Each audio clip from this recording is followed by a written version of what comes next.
नमस्कार साथियों, आप सभी का आपके अपने चैनल हिंदी ज्ञानशाला में हार्दिक स्वागत है। आज के वीडियो लेक्चर में हम चर्चा करेंगे प्रमुख आलोचनाकार तथा निबंधकार हजारी प्रसाद द्विवेदी जी के बारे में। यहाँ पर हम उनके जीवन परिचय, उनसे संबंधित प्रमुख रचनाएं, उन्हें दिए जाने वाले प्रमुख सम्मान तथा कक्षा 12 के अंतरा भाग 2 में उनका एक प्रमुख निबंध फुटेज दिया गया है। आज उसका हम अध्ययन करेंगे।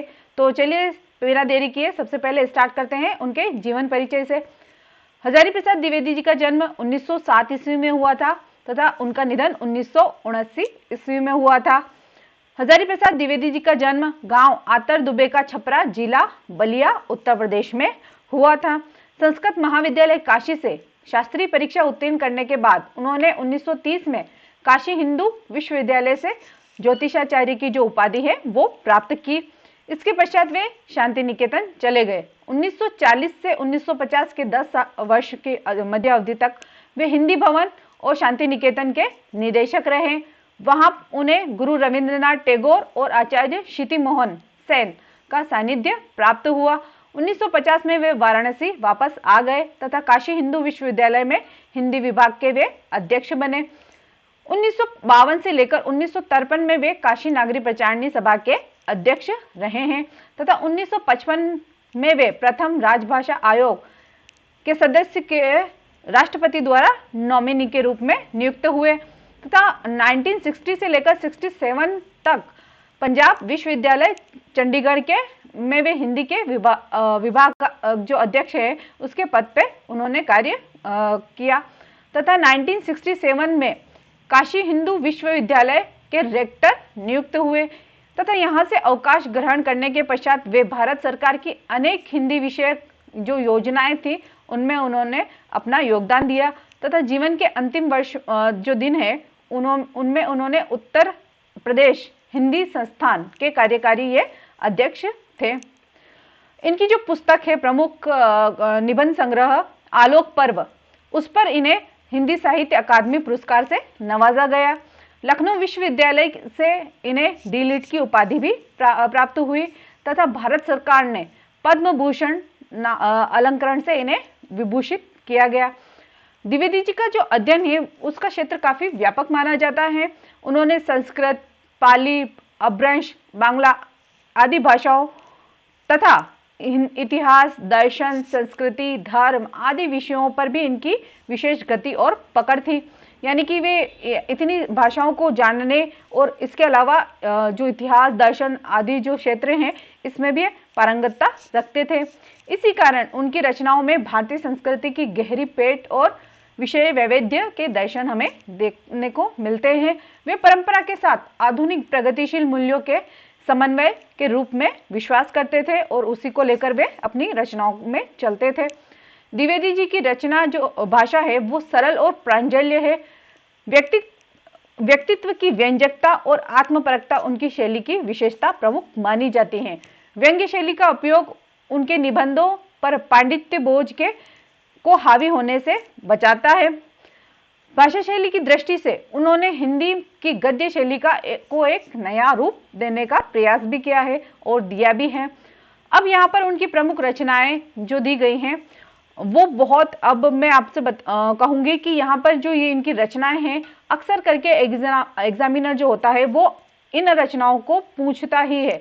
यानी कि एग्जाम के पॉइंट ऑफ व्यू से हजारी प्रसाद द्विवेदी जी जो है वो मोस्ट इम्पोर्टेंट है, क्योंकि अक्सर करके ये रचनाएं हैं, चाहे ये क्रम में पूछी जाए या फिर किसी भी एक रचना का नाम लेकर उसके लेखक का नाम पूछ लिया जाता है, तो ये रचनाएं आपको कंठस्थली याद होनी ही चाहिए।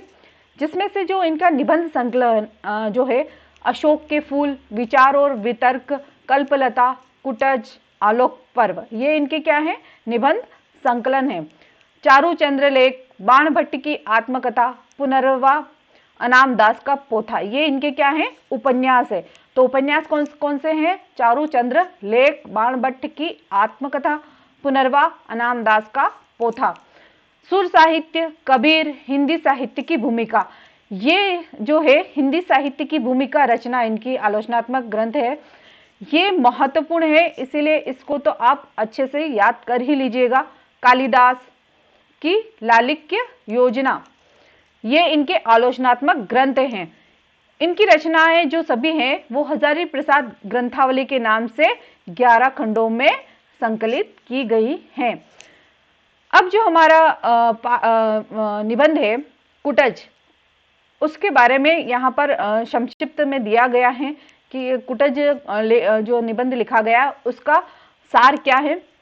कुटज हिमालय की पर्वत पर सूखी शिलाओं यानी कि चट्टानों के बीच उगने वाला एक जंगली पौधा है जिसमें फूल लगते हैं। इसी फूल की प्रकृति पर यह निबंध कुटज लिखा गया है। कुटज में न कोई विशेष सौंदर्य है न सुगंध, फिर भी लेखक ने उसमें मानव के लिए एक संदेश दिया है कि कुटज में अपराजय जीवन शक्ति है, स्वावलंबन है, आत्मविश्वास है और विषम परिस्थितियों में शान से जीने की क्षमता है। वह समान भाव से सभी परिस्थितियों को स्वीकार करता है। सामान्य से सामान्य मनुष्य में वस्तु जो है उसमें भी विशेष गुण हो सकते हैं, यह जताना इस निबंध का अभिष्ट है। यानी कि यहाँ पर जो लेखक है वो कहना चाहता है कि जिस प्रकार कुटज जो एक छोटा सा पौधा होता है वो सूखी शिला पर भी उगकर अपने आप को जीवनदायी बनाने के लिए किस तरह से संघर्ष करता है, उसी प्रकार मनुष्य को भी अपने जीवन में कई प्रकार के संघर्ष करते हुए अपने जीवन को जीना चाहिए, अपने जीवन को स्वावलंबी बनाना चाहिए। अब जो हमारा निबंध है कुटज, उसका आज हम अध्ययन करते हैं। चलो, कहते हैं पर्वत शोभा निकेतन होते हैं। जो पर्वत होते हैं वो शोभा निकेतन होते हैं। फिर हिमालय का तो कहना ही क्या, पूर्व और अपर समुद्र, महोदधि और रत्नाकर। यहाँ पर समुद्र के दो पर्यायवाची और दिए गए हैं, महोदधि और रत्नाकर। दोनों को भुजाओं से थाता हुआ हिमालय पृथ्वी का मापदंड कहा जाए तो गलत क्या है। यानी कि पृथ्वी का मापदंड किसे कहा गया है, हिमालय को। कालिदास ने ऐसा ही कहा था। इसी के पाद देश में यह श्रृंखला दूर तक लौटी हुई है। लोग इसे शिवालिक श्रृंखला कहते हैं। शिवालिक का क्या अर्थ है, शिवालिक या शिव की जटाजूट का निचला हिस्सा तो नहीं, यानी कि शिव की जटाओं का निचला हिस्सा जो होता है वो तो नहीं, लगता तो ऐसा ही है। शिव की लटी याई जटा ही इतनी सूखी, नीरस और कठोर हो सकती है। यानी कि जिस प्रकार से हिमालय का जिस हिस्से की बात की जा रही है वो इतनी सूखी, नीरस और कठोर है कि ऐसा लगता है उन्हें देखकर कि ये तो शिव की जटा ही है। वैसे अलकनंदा का स्रोत यहाँ से काफी दूरी पर है, लेकिन शिव का अलग तो दूर दूर तक ही चितराया रहता होगा। संपूर्ण हिमालय को देखकर ही किसी के मन में समाधिस्थ महादेव की मूर्ति स्पष्ट होगी। इसी समाधिस्थ महादेव के अलग जाल के निचले हिस्से का प्रतिनिधित्व यह गिरि श्रृंखला कर रही होगी। यानी कि जिस श्रृंखला की बात कर रहे हैं वो है शिवालिक की जो पहाड़ियां हैं उनके बारे में बात की जा रही है। यहाँ पर कहीं कहीं अज्ञात नाम, गोत्र, झाड़ झंखाड़ और बहेया के पेड़ खड़े अवश्य दिख जाते हैं, पर और कोई हरियाली नहीं है। धूप तक सूख गई हैं। काली काली चट्टानें और बीच बीच में शुष्कता की अनिरुद्ध सत्ता का इजहार करने वाली रक्ताभ रेती, यानी कि अनिरुद्ध जो कभी ना रुकने वाली हो। रस कहाँ है ये जो ठिंगने से, लेकिन शानदार दरक गर्मी में भी भयंकर गर्मी की मार खा खा कर, भूख प्यास की निरंतर चोट सह सह कर भी जी रहे हैं। इन्हें मैं क्या कहूं, सिर्फ जी ही नहीं रहे, हंस भी रहे हैं। बहेया है क्या, यानी कि कोई पागल ही है क्या, या कोई मस्त मौला मस्ती में रहने वाला। कभी कभी जो लोग ऊपर से बहेया दिखते हैं उनकी जड़ें जो होती हैं काफी गहरी बैठी रहती हैं। ये भी पाषाण की छाती फाड़कर न जाने कहां से अतल गहव्य से अपना भोग्य खींच लाते हैं।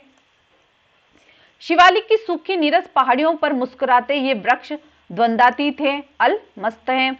मैं किसी का नाम नहीं जानता, कुल नहीं जानता, शील नहीं जानता, पर लगता है कि ये मुझे अनादिकाल से जानते हैं। इन्हीं में से एक छोटा सा बहुत ही ठिंगना पेड़ है, चौड़े पत्ते हैं, बड़े भी हैं। फूलों से तो ऐसा लदा है कि पूछिए ही नहीं, अजीब सी अदा है, मुस्कुराता जान पड़ता है, लगता है, पूछ रहा है, क्या तुम मुझे नहीं पहचानते? पहचानता हूँ, अवश्य पहचानता हूँ, लगता है बहुत बार देख चुका हूँ। पहचानता हूँ उजाड़ के साथी, यानी कि तुम जिसने सब कुछ जिसका सब कुछ उजड़ा है उसके तुम साथी हो। तुम्हें अच्छी तरह से पहचानता हूँ, नाम भूल रहा हूँ, बस तुम्हारा नाम जो है वो ही भूल रहा हूँ। और प्रायः भूल जाता हूँ, रूप देखकर प्रायः पहचान जाता हूँ, यानी कि तुम्हारा नाम तो मैं भूल गया हूँ किंतु तुम्हारा रूप देखकर मैं तुम्हें पहचान गया हूँ। नाम नहीं याद आता। पर नाम ऐसा है कि जब तक रूप से पहले हाजिर न हो जाए तब तक रूप की पहचान अधूरी हो जाती है। यानी कि यहाँ पर बताया गया कि जब तक हम किसी को नाम से नहीं पहचान लेते हैं, वो अगर व्यक्ति हमारे सामने है तो उसके रूप हमारे लिए कोई मायने नहीं रखता। भारतीय पंडितों का सैकड़ों बार का कचारा निचोड़ा प्रश्न सामने आ गया कि रूप मुख्य है या नाम, यानी कि पुराने समय से ही चला आ रहा है कि रूप जो है वो महत्वपूर्ण रखता है या फिर जो नाम है वो महत्वपूर्ण रखता है। नाम बड़ा है या रूप? पद पहले है या पदार्थ? पदार्थ सामने है, पद जो है नहीं सूझ रहा है। मन व्याकुल हो रहा है, स्मृतियों के पंख फैलाकर सुदूर अतीत के कोने में झांकता रहा। सोचता हूँ इसमें व्याकुल होने की क्या बात है, नाम में क्या रखा है? What's there in a name? नाम की जरूरत ही हो तो सो दिए जा सकते हैं, यानी कि अगर नाम ही अगर जरूरत हो तो उसके हम सो दे सकते हैं, जैसे सुस्मिता, गिरिकांता, वन प्रभा, शुभ किरीटिनी, मदोधता, विजिता तपा, अलका वतंसा। बहुत से नाम है, या फिर कोई पौरुष व्यंजक नाम भी दिए जा सकते हैं। ये जो नाम है ये स्त्री व्यंजक नाम है और नीचे जो आ रहे हैं वो पुरुष व्यंजक नाम है। अकुतो भय, गिरी गौरव, कुट्टोल्लास, अपराजित, धरती धकेल, पहाड़ फोड़ और पाताल भेद। ये जो नाम है उसी के है जिसके बारे में कवि सोच रहा है, पर मन नहीं मानता। नाम इसलिए बड़ा नहीं है कि वह नाम है, वह इसलिए बड़ा होता है कि उसे सामाजिक स्वीकृति मिली होती है। रूप व्यक्ति सत्य है, यानी कि जो रूप होता है वह व्यक्ति का सत्य है कि व्यक्ति है, किंतु नाम समाज द्वारा सत्य है। नाम जो है वो हमें समाज से मिलता है, इसीलिए नाम द्वारा जो दिया जाता है, हमें समाज द्वारा जो नाम दिया जाता है वो सत्य है। उस पद को कहते हैं जिस पर समाज की मोहर जो होती है वो लगी होती है। आधुनिक शिक्षित लोग इसे सोशल सेक्शन कहा करते हैं। अब मेरा मन नाम के लिए व्याकुल हो रहा है, समाज द्वारा स्वीकृत, यानी कि उस नाम के लिए व्याकुल हो रहा है जो समाज द्वारा स्वीकृत है, इतिहास द्वारा प्रमाणित भी है और समष्टि मानव की चित्त की गंगा में स्नात है, यानी कि धुला हुआ है। यह गिरिकुट बिहारी का नाम क्या है, यानी कि इस जो इस पहाड़ी पर जो ये बैठा है गिरिकुट बिहारी लेखक ने नाम दिया है कि इसका नाम क्या है, जो असली नाम है वो क्या है। मन दूर दूर तक उड़ रहा है देश में और काल में। मनोरथा नाम गतिर्न विद्यते। अचानक याद आया, अरे यह तो कुटज है, संस्कृत साहित्य का बहुत परिचित किंतु कवियों द्वारा अवमानित, यानी कि अपमानित एक छोटा सा शानदार वृक्ष कुटज। अब यहाँ पर जो मात्राएं हैं वो यहाँ पर छोटी मात्रा है और यहाँ पर बड़ी मात्रा है। कुटज कहा होता तो कदाचित ज्यादा अच्छा होता, यानी कि कुटज और कुटज में अंतर है, वो क्या है वो अब नीचे आपको स्लाइड में दिखेगा। पर नाम चाहे कुटज ही हो, विरुद्ध तो निसंदेह कुटज है, या विरुद्ध यानी कि जो पदवी होती है वो। गिरिकुट पर उत्पन्न होने वाले वृक्ष को कुटज कह देने में विशेष आनंद मिलता है। बहरहाल यह कुटज है।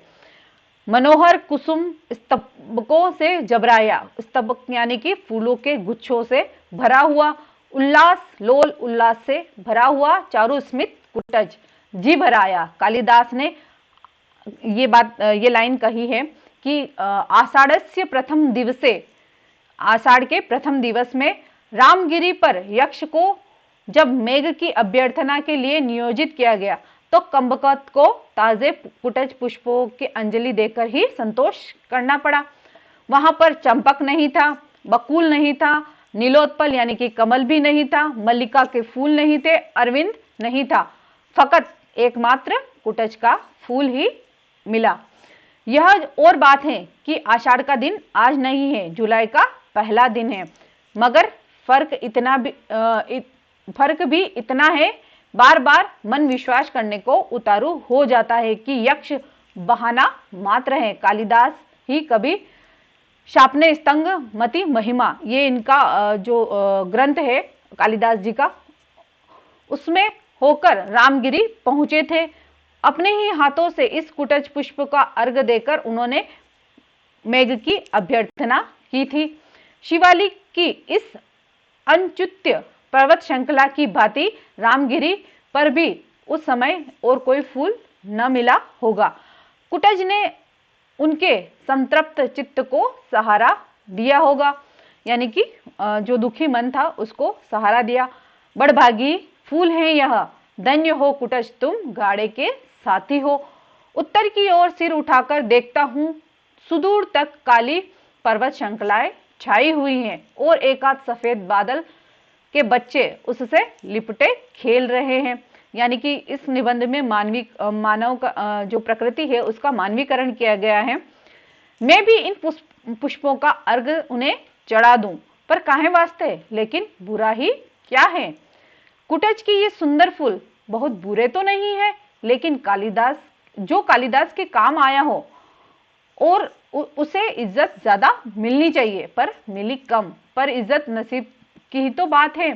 रहीम को भी, जो रहीम दास जी हैं, रहीम को मैं बड़े आदर के साथ स्मरण करता हूँ। दरियादिल आदमी थे, पाया सो लुटाया, जितना पाया है उन्होंने उतना ही लुटा दिया था। लेकिन दुनिया है कि मतलब से मतलब रखती है, रस चूस लेती है और छिलका और गुठली फेंक देती है। सुना है, यानी कि लेखक है यहाँ रहीमदास जी की बात कर रहे हैं। रस चूस लेने के बाद रहीम को भी फेंक दिया था। एक बादशाह ने आदर के साथ बुलाया तो दूसरे बादशाह ने उन्हें फेंक दिया। हुआ ही करता है। रहीम का मोल, इसमें रहीम का जो मोल है वो घट नहीं जाता।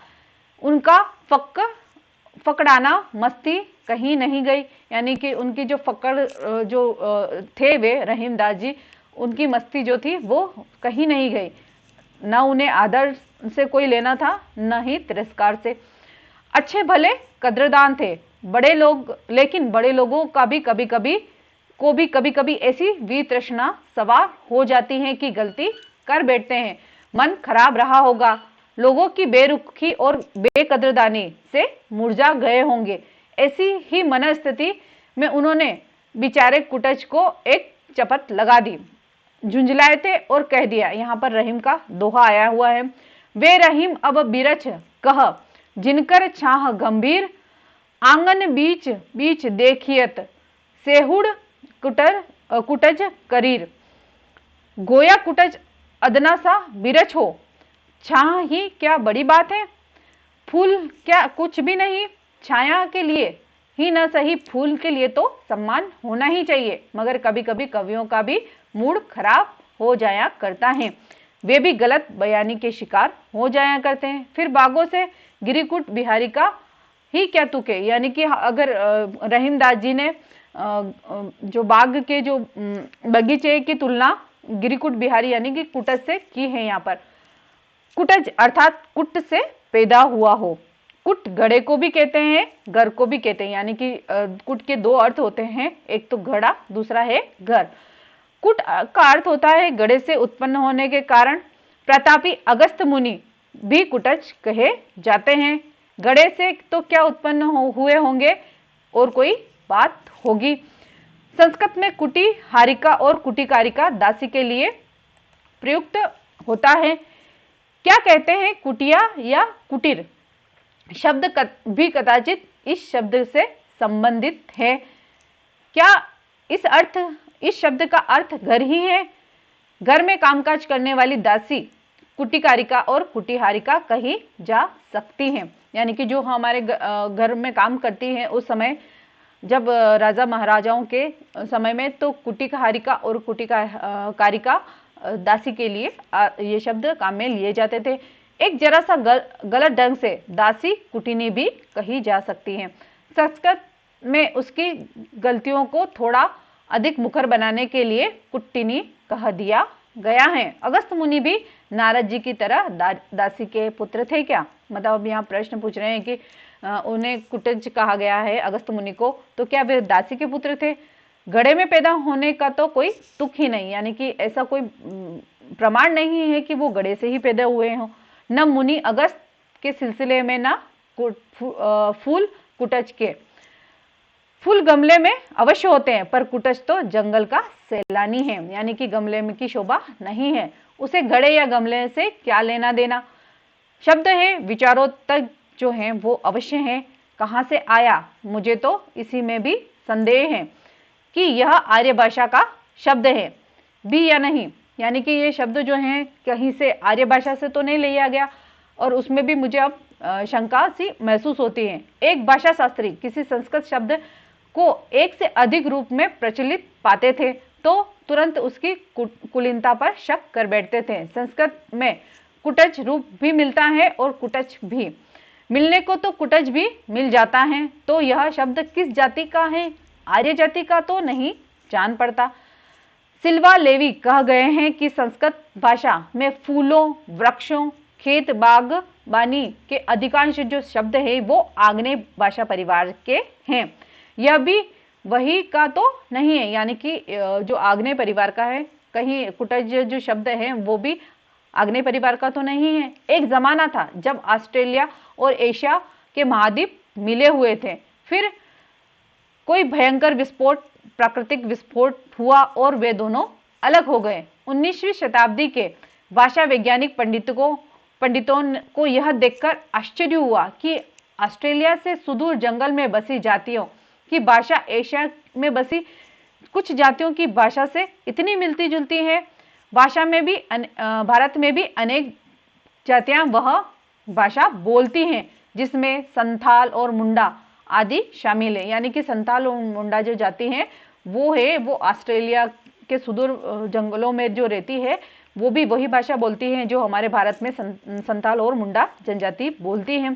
शुरू में इस भाषा के नाम, जो ये भाषा है उसका नाम ऑस्ट्रो एशियाटिक दिया गया था।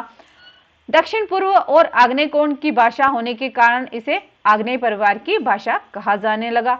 अब हम लोग भारतीय जनता के वर्ग विशेष को ध्यान में रखकर और पुराने साहित्य का स्मरण करके इसे कोल परिवार की भाषा कहने लगे। पंडितों ने बताया कि संस्कृत भाषा के अनेक शब्द जो अब भारतीय संस्कृति का अविच्छेद्य अंग बन गए, यानी जिनको तोड़ा नहीं जा सकता, वे भाषा बन गए हैं।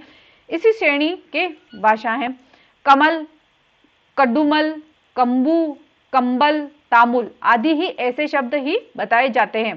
पेड़ पौधे, खेती के उपकरणों और औजारों के नाम भी ऐसे ही हैं। कुटज भी हो तो क्या आश्चर्य की बात। संस्कृत भाषा ने शब्दों के संग्रह, जो संस्कृत भाषा है वह शब्दों के संग्रह से कभी भी छूत नहीं मानी है। न जाने किस किस नस्ल के कितने शब्द इसमें आकर अपने में अपने बन गए हैं।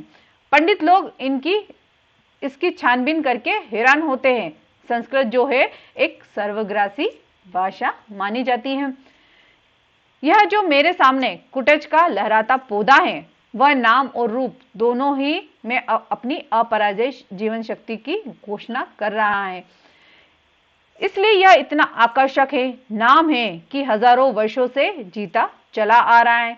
कितने नाम आए और गए, दुनिया उनको भूल गई, वे दुनिया को भूल गए, मगर कुटज है कि संस्कृत की निरंतर स्फीयमान शब्द राशि में जो जम के बैठा सो बैठा ही है। और रूप की तो बात ही क्या है, बलिहारी है इस मादक शोभा की। चारों ओर कुपित यमराज का दारुण्य निश्वास के समान धधकती लू में भी यह हरा है और भरा है। दुर्जन के चित्त से भी अधिक कठोर पाषाण की कारा में रुद्ध अज्ञात जल स्रोत से बरबस ही रस खींचकर सरस बना हुआ है। यानी कि हिमालय की जिस शिवालिक पहाड़ी पर कुटज का जो पौधा है वह जिस चट्टान पर उगा है वो एकदम कठोर पाषाण है और अपनी जल धारा अपने लिए जल स्रोत के लिए वो अपनी जड़ों को जमीन में पता नहीं कहां तक उसने फैलाकर रखा हुआ है। और मूर्ख के मस्तिष्क से भी अधिक सुने गिरिकांतर में भी ऐसा मस्त है बना है कि ईर्ष्या होती है, इतनी कठिन जीवन शक्ति है। प्राण ही प्राण को पुलकित करता है, जीवन शक्ति ही जीवन शक्ति को प्रेरणा देती है। यानी कि एक प्राण जो होता है, जीवित प्राणी जो होता है, वही जीवित प्राणी को पुलकित जब हम देखते हैं तो वो पुलकित कर देता है। हमारी जो जीवन शक्ति है, जीवन शक्ति को ही प्रेरणा देती है। दूर पर्वतराज हिमालय में की हिम आच्छादित चोटियां हैं, वहीं कहीं भगवान महादेव समाधि में जो समाधि लगाकर बैठे होंगे। नीचे सपाट पथरीली जमीन का मैदान है, कहीं कहीं पर्वत नंदिनी सरिताएं आगे बढ़ने का रास्ता खोज रही होगी। बीच में यह चट्टानों की उबड़ खाबड़ जटाभूमि है, सूखी नीरस कठोर। यही आसन जमाकर बैठे हैं मेरे चिर परिचित दोस्त कुटज। एक बार अपने जबरीले मुर्दा को हिलाकर जो समाधिस्थ महादेव हैं उनको पुष्प स्तंभ का उपहार चढ़ा देते हैं और एक बार नीचे की ओर अपनी पाताल भेदी जड़ों को दबाकर गिरि नंदनी सरिताओं को संकेत से बता देते हैं कि रस का स्रोत कहाँ है। जीना चाहते हो, कठोर पाषाण को भेद कर पाताल की छाती चीरकर अपना भोग्य संग्रह करो। वायुमंडल को चूस कर झांझ तूफान से रगड़कर अपने प्राप्त को वसूल कर लो। आकाश को चूमकर अवकाश की लहरी में झूमकर उल्लास खींच लो। कुटज का यही उपदेश्य है। दुरंत जीवन शक्ति है, कठिन उपदेश्य है। जीना भी एक कला है, लेकिन जीना कला ही नहीं तपस्या भी है। यानी कि जीवन जीना कोई जीवन जीना ही नहीं है, एक कला है और उससे भी बड़ी हमें तपस्या सी महसूस होती है। जियो तो प्राण ढाल दो, यानी कि ऐसे जियो कि उसमें अपना सर्वस्व लगा दो, जिंदगी में मन ढाल दो, जीवन रस के उपकरणों में। ठीक है, लेकिन क्यों? क्या जीने के लिए ही जीना बड़ी बात है? सारा संसार अपने मतलब के लिए ही तो जी रहा है। याज्ञवल्क्य बहुत बड़े ब्रह्मवादी ऋषि थे। उन्होंने अपनी पत्नी को विचित्र भाव से समझाने की कोशिश की कि सब कुछ स्वार्थ के लिए ही है। पुत्र के लिए पुत्र प्रिय नहीं होता, पत्नी के लिए पत्नी प्रिया नहीं होती, सब अपने मतलब के लिए ही प्रिय होते हैं। यानी कि याज्ञवल्क्य जी ने कहा था कि सब अपने अपने स्वार्थ के अनुसार ही कार्य करते हैं। आत्मना स्तु कामाय सर्व प्रियम भवति। विचित्र नहीं है यह तर्क। संसार में जहां कहीं प्रेम है, सब मतलब के लिए। सुना है कि पश्चिम के हॉब्स और हेल्विशियस जैसे विचारकों ने भी ऐसी ही बात कही है। सुन के हैरानी होती है। दुनिया में त्याग नहीं, प्रेम नहीं, परार्थ नहीं, परमार्थ नहीं, केवल प्रचंड स्वार्थ। यानी कि लेखक कह रहा है कि दुनिया में सिर्फ मतलब स्वार्थ, त्याग और यही है। भीतर की जिजीविषा, जीते रहने की प्रचंड इच्छा ही अगर बड़ी बात हो तो फिर यह सारी बड़ी बड़ी बोलियां उनके बल पर, जिनके बल पर ये दल बनाए जाते हैं, शत्रु मर्दन का अभिनय किया जाता है, देशोद्धार का नारा लगाया जाता है, साहित्य और कला की महिमा गाई जाती है, ये सब झूठ है। इसके द्वारा कोई ना कोई अपना बड़ा स्वार्थ सिद्ध कर रहा है। यानी कि प्रत्येक संसार में, अब लेखक बता रहा है कि प्रत्येक संसार में सभी व्यक्ति अपने स्वार्थ के लिए ही जीते हैं, चाहे वह भाई हो, बहन हो, पति हो, पत्नी हो, चाहे कोई भी हो। लेकिन अंतरतः से कोई कह रहा है, ऐसा सोचना गलत ढंग से सोचना है। यानी कि यहाँ पर लेखक वापस कह रहा है कि जिस तरह से हम अगर ये सोचते हैं तो ये गलत है। स्वार्थ से भी कोई ना कोई अवश्य बात है। यानी कि स्वार्थ से भी कोई ना कोई ऐसी अवश्य बात है जो हमें इन रिश्तों में बंधी हुई है, हमारे रिश्तों से बंधी हुई है। जिजीविषा यानी कि जीने की जो इच्छा है, से भी प्रचंड कोई न कोई ऐसी शक्ति अवश्य है। क्या है वह? याज्ञवल्क्य जी ने जो बात धक्का मारकर ढंग से कह दी वह अंतिम नहीं थी। वे आत्मन का अर्थ कुछ और बड़ा करना चाहते थे। व्यक्ति की आत्मा केवल व्यक्ति तक ही सीमित नहीं, वह व्यापक है, अपने में सब और सब में आप। इस प्रकार की एक समष्टि बुद्धि जब तक नहीं आती तब तक पूर्ण सुख का आनंद नहीं मिलता। यानी कि हम सब में है, सब हम में है। अगर यह हमारे जीवन का उद्देश्य नहीं है तो हमें अपने जीवन का आनंद नहीं मिल सकता। अपने आप को दलित द्राक्षा, यहाँ पर द्राक्षा दाग के लिए भी आया है, कि भांति निचोड़कर जब तक सर्व के लिए नीचावर नहीं कर दिया जाता तब तक स्वार्थ सत्य अखंड है।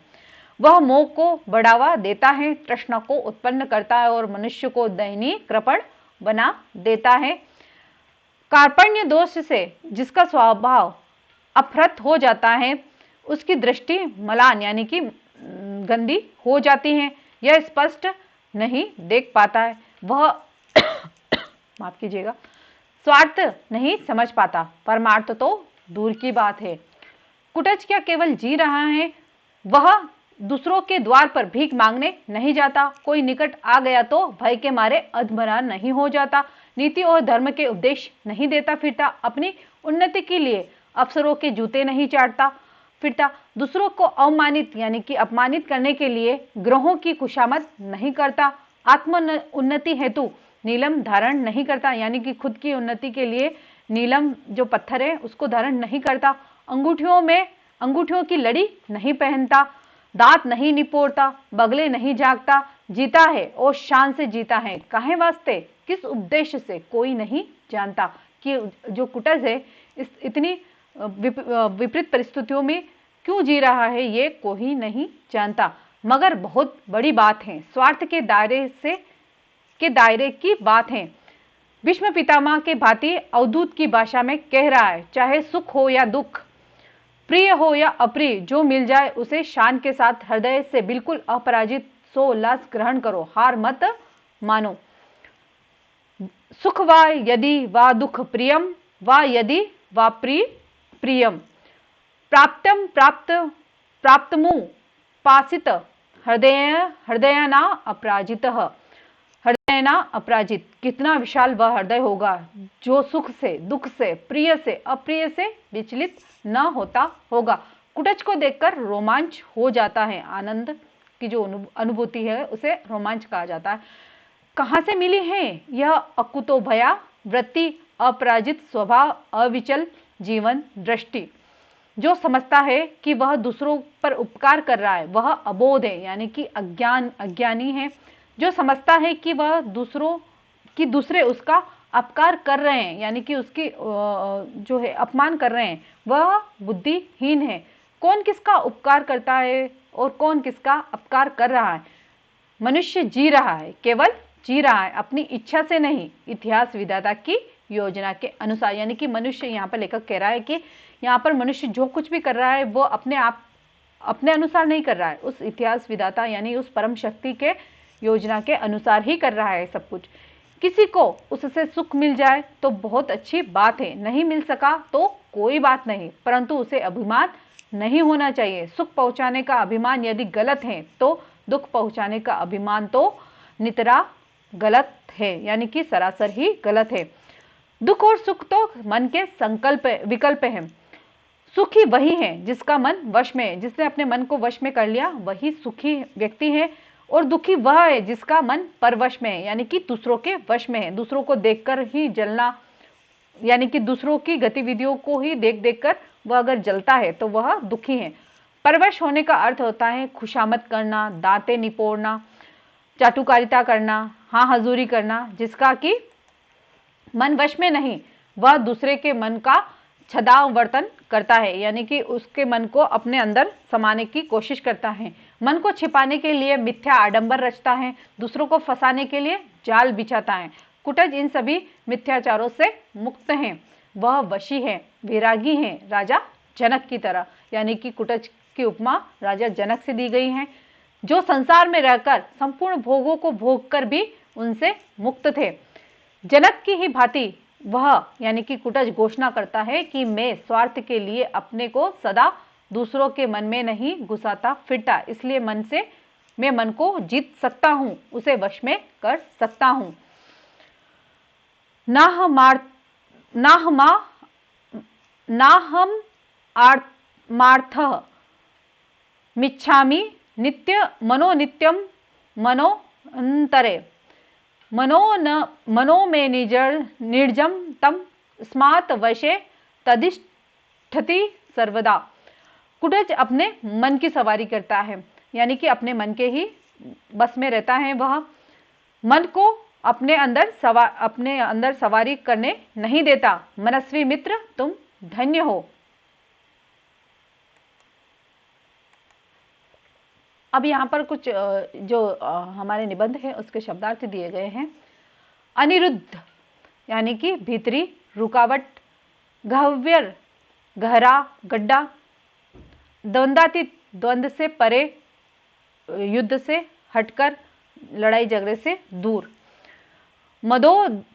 मदोद्धता नशे या गर्व से चूर, विजिता तपा धूप को दूर करने वाली, अकुतो भय जिसे कहीं या किसी से भय ना हो, नितांत भय शून्य, अवमानित अपमानित तिरस्कृत, विरुद्ध कीर्ति गाथा प्रशंसा सूचक पदवी, स्तबक फूलों का गुच्छा, लोल चंचल हिलता डोलता, फकत केवल एकमात्र अकेला, अनत्युच्च जो ऊंचा न हो, अविच्छेद्य विच्छेद से रहित, स्फीयमान फैलता हुआ, विस्तृत व्यापक, मूर्धा मस्तक सिर, दुरंत जिसका पार पाना कठिन हो, प्रबल, कापण्य कृपणता कंजूसी, अपहृत चोट खाया हुआ, घायल और नष्ट, निपोड़ना खुशामद करना दिखाना, अवधूत विरक्त सन्यासी, नितराम अधिक बहुत अधिक, मिथ्याचार झूठा आचरण। तो दोस्तों आज हमने कक्षा 12 की जो अंतरा भाग 2 है उसमें हजारी प्रसाद द्विवेदी जी का कुटज निबंध दिया गया था, उसका आज हमने अध्ययन किया है। दोस्तों इस वीडियो को आपके दोस्तों तक पहुंचाइएगा ज़रूर, तथा इसे लाइक कीजिएगा, सब्सक्राइब कीजिए और अन्य लोगों तक इसे शेयर भी कीजिएगा। धन्यवाद।